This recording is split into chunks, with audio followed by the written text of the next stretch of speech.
My name is Hannah and I work for Sierra Club running the Wild Child program. And today I'm really excited because the city of Charlottetown asked me to create another video for Earth Day, this time about how to create your very own mason bee houses at home. And I'm really excited because I love bees and I love talking about bees and it's very exciting. So I want to talk to you a little bit about bees before I get into showing you how to make mason bee houses. So likely you know about this bee. This is Apis mellifera, or the Western domesticated honeybee. And they are amazing creatures. They're very social, they live together in a hive, they make honey and honeycombs that we then eat.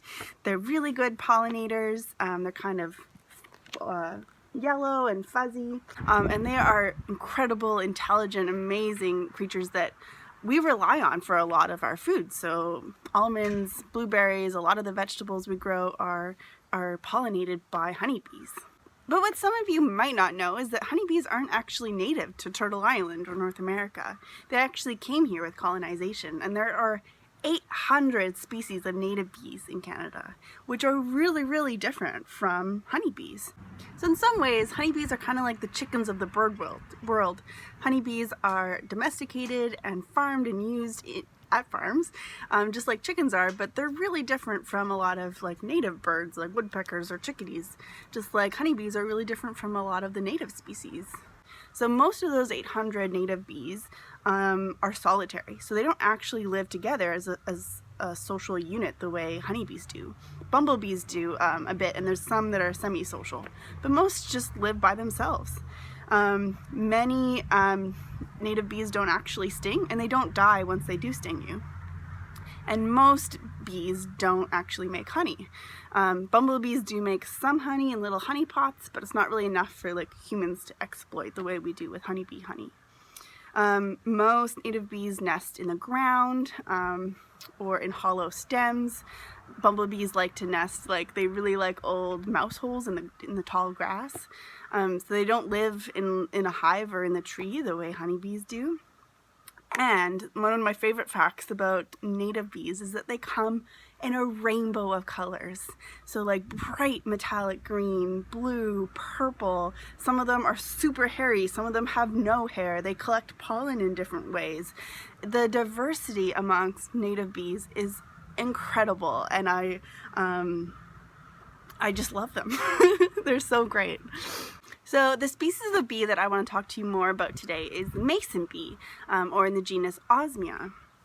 So mason bees, there's about 23 common mason bee species in eastern Canada, and they are amazing creatures. They are so good at pollinating plants. So honeybees, for example, are really efficient pollinators. They go to a plant, they scoop up the pollen, and they put it in their little pollen sac, and they continue along their way.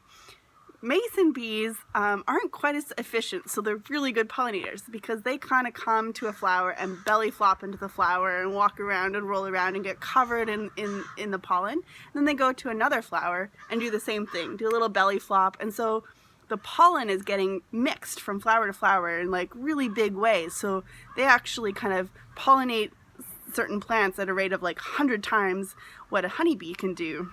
They're beautiful creatures. Here's one mason bee. Look at that cute little furry face. So cute. And there's actually ways that we can help mason bees right in our backyard with the plants that we grow, making sure that there's early flowers that will bloom right early in the spring and flowers that bloom kind of throughout, so there's continuous food for the bees. And we can create little houses that I'll show you how to do now. So mason bees are one of the native bees that like to lay their nests and their eggs in hollow stems of plants, or also in decaying or old wood. So some people create really great mason bee houses just by drilling holes into wood, and that is really great. However, it's just a hole drilled into wood, it's hard to clean it out, and mason bee eggs and larvae are really susceptible to parasitic wasps and also to a disease called chalk brood fungal disease. And so if you have the time and energy, it's actually really great to create a mason bee house that you can actually clean out in the fall to reduce the amount of disease and parasites. So now is actually the perfect time of year to create the mason bee houses, because mason bees, like most native bees, don't actually come out until the temperature is consistently about 10 degrees above zero. And so we're not quite there yet, so now's the perfect time to create the house. And while you're creating the house, you also want to think about food for the bees. So they can't, mason bees and other native bees don't fly as far as honeybees do. So you really want to make sure that they have food within a 300-foot radius. So that's not super far. So you can look in your neighbors' yards, you can see what's around you. Is there a community garden nearby? But also what's in your own yard. So you might have some dandelions coming up soon. Those are excellent food for native pollinators. So you want to leave those dandelions until there's enough other, you just leave them entirely, or until there's enough other flowers for bees to eat and enjoy. Because if you make a house for mason bees but there's no food around, they won't be able to use the house. So you can make these mason bees entirely with things that you can find around your house.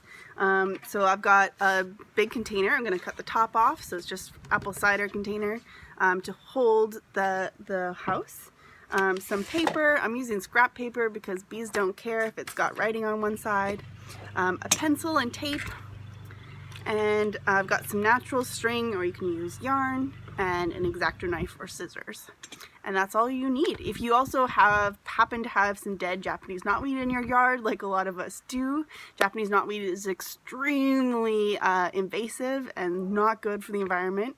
So you do not want to be spreading it. But if it is already dead because of the season, you can also use some of that, and I'll show you how to do that a bit later. So today we're actually going to create a mason bee house that you can just create out of paper tubes that they will like to nest in. So all you need is a piece of paper, pencil, and you wind the paper around the pencil, just like that, as tight as you can. Take the pencil out, flatten the tube,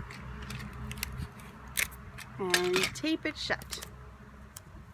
Just like that. I put one piece of tape on either end. Voila! And you actually want to create the holes. You don't want them to be too big or too small. And if you create a variety of different sizes, it can actually work for a variety of different species of bees. So you want them to be between 4/16 and 6/16 of an inch in diameter. So within an inch there are 16 little lines. See those little lines? And so you want to count 4 of them, 5 of them, or 6 of them in the diameter of your hole, and that would be the right size. So this one is 6/16.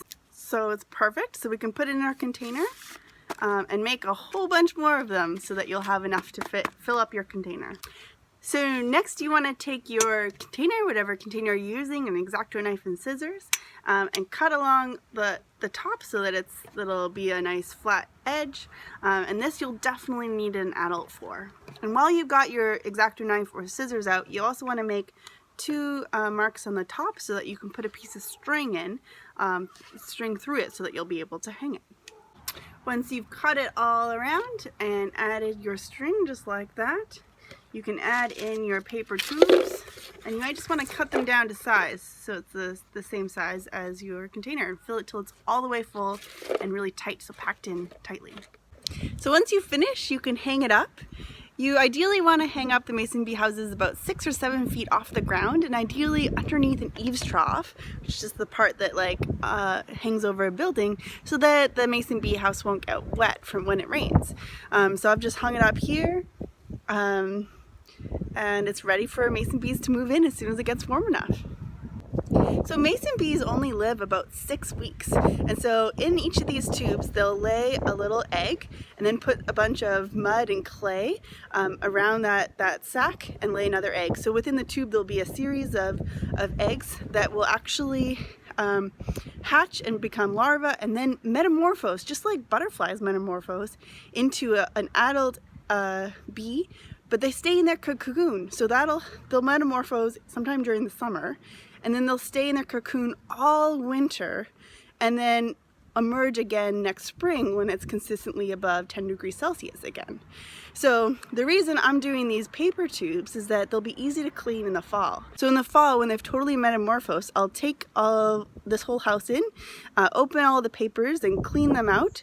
If they're crescent shaped, it means that the fungus has probably gotten to them. And if there's any little holes in it, then it's probably a parasitic wasp has gotten to it.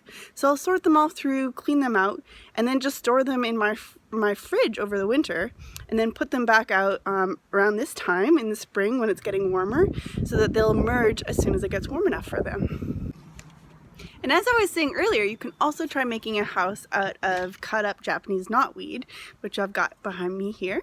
So Japanese knotweed looks a lot like bamboo, and it's really important to never move Japanese knotweed plant matter that's alive at any point. It's extremely invasive, but pretty easy to cut and hollow inside, so it's perfect for mason bee houses.